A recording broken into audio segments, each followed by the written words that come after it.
Hey guys, Dallas again, Chaos Fragrances. Today we're doing something a little bit different. We're not going to have a fragrance review. We're not going to have a top 10 video. Today is actually going to be episode 1 of a new series I want to start called Fragrant Facts, which is basically where I'm going to be answering some frequently asked questions that I see, or giving my opinion on some frequently asked questions that I see in the fragrance community regarding fragrances, fragrance collecting. So today, episode 1 is going to be all about buying fragrances. So more specifically, should you buy fragrances online?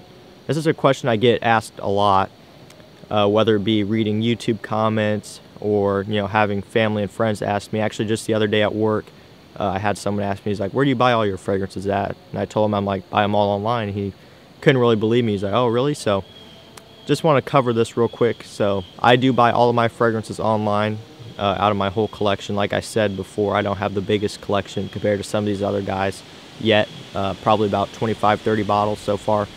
I bought all of them online, places like Fragrant, Notino, discounters like that, and I haven't had any issues. They've all shown up relatively quickly, 2 or 3, 4 days.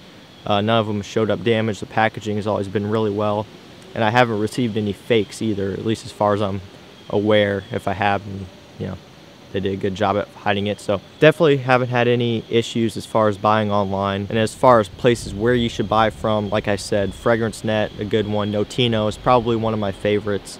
And then there's places like Fragrance X, other places like that. I try to avoid buying from eBay and Amazon as much as I can.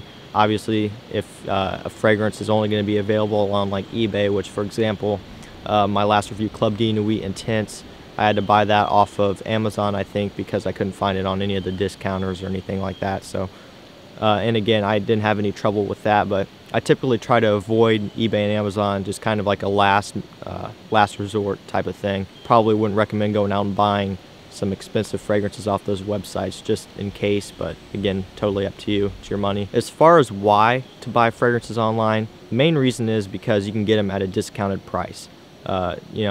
Retail price for some of these fragrances are ridiculous. Like for example, I think Versace Dylan Blue just came out this year, and I think the retail price for that is around $80 to $100. I think I remember seeing, and I bought it off Notino for $50.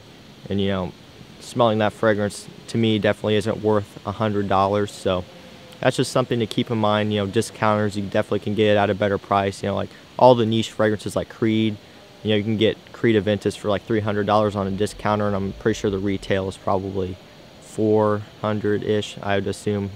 Correct me if I'm wrong, but so, buying online, and then you got like $6 shipping or something like that. So definitely a really good way to save your money. And another thing I get a lot is, how do you buy these fragrances online because you don't know what they smell like? Well, you got to realize that a lot of us are in this game to smell good, and we want to smell good for women. We want to get compliments from women, so a lot of it is just going off of reviews. There's a lot of great fragrance reviewers out on YouTube. When fragrances rank high in their list, then we check them out and we say, all right, you know what, looks like this fragrance is gonna get me good compliments, it's gonna make me smell good, so I'm gonna buy it. And that's exactly what I've done for my collection so far. So especially if you see a fragrance that's in the top of the list on multiple people's channel, then it just gives you more validation that, okay, this is a good smelling fragrance that's appreciated by a lot of people, so I would be safe buying it. So really just comes down to that. Obviously, you can buy samples online also. So if you were to buy a niche fragrance, like for example Creed, any of the Creed fragrances that are really expensive, I would buy a sample of that first. I know I sampled Aventus just because I was curious. I wouldn't go out and spend $300 on a fragrance you haven't smelled. So there is a limit, I would say. But for the most part, all my fragrances I've blind bought online, and I haven't had any issues. I've liked them all. I haven't had one fragrance that I bought that I didn't like. They all get me compliments. They all make me smell good. So at the end of the day, when it comes to buying online, it just comes down to being smart about it. If there's some sketchy ass eBay seller with like 70% positive feedback, you might want to be a little bit wary of that guy. Just be smart about it, guys. It's no different than buying anything else online.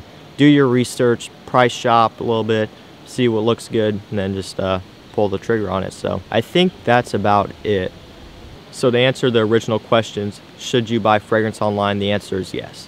I think yes. Like I said, I've been doing it. All of my fragrances now online, haven't had any issues. So should you buy them? I say yes, go for it. Like I said, be smart about it. Stick to the main discounters if you can. I think that about sums it up, guys. Like I said, you know, these videos are just going to be me giving my advice or my opinion on some frequently asked questions, things like that I see. So I think that about sums it up, guys. Hope you enjoyed this video, episode 1 of Fragrant Facts. Make sure to leave a like if you enjoyed. Also subscribe to the channel, it really helps me out. Also leave a comment if you want to know anything about anything fragrance related. That could be in the next episode, so be sure to let me know, guys. I will see you guys in the next video. See ya.